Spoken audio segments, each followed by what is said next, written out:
শুভ সকাল, কেমন আছেন বন্ধুরা? দিনা হিতৈষী থেকে।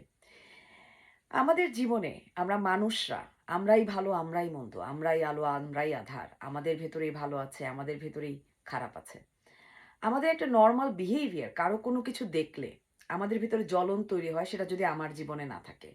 কারো যদি কোনো বেশি থাকে, তখন আমরা বলতে থাকি ওর আছে আমার নেই। এবং এই জ্বলনটা সবসময় আমাদের ভিতরে কষ্ট তৈরি করে। কারো কোনো ক্ষতি হয় না। আমাদের ভেতরে কষ্ট তৈরি করে। কিন্তু এই জ্বলন থেকে যদি আমরা কোনো অ্যাকশন নেই, তখন কি হয়? সেই মানুষটির সাথে চলছি, উঠছি, বসছি কিন্তু সেই মানুষটির খারাপ চাচ্ছি।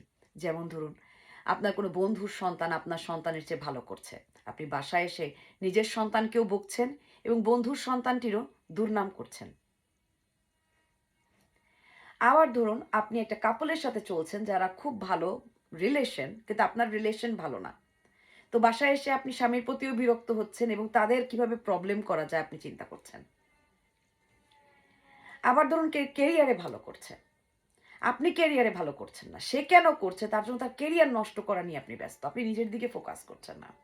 আমাদের ভিতর যদি জ্বলন তৈরি হয়, তার মানে আমাদের ভিতরে কোনো কিছুর কম আছে। সামনের মানুষের কোনো কিছু দেখে যখন ভেতরে জ্বলন তৈরি হবে, মনে রাখবেন সেটা আপনার ইস্যু। আপনার কোনো কিছুতে কম আছে তাই আপনার জ্বলন তৈরি হচ্ছে। কারণ সামনের কারো ভালো হওয়া মানে আপনার খারাপ হওয়া নয়। সামনের কেউ উন্নতি করা মানে আপনি অবনতি করছেন না। মানুষের সন্তান ভালো করা মানে আপনার সন্তান খারাপ নয়। অন্য পরিবারের সুখ আছে বলে সেটা দেখে যদি জ্বলন তৈরি করেন, কোনো অ্যাকশন নেন সেই পরিবারটা নষ্ট করবার জন্য, তাতে আপনার পরিবার ফিক্স হবে না। জ্বলনটা আমাদেরই পোড়ায়।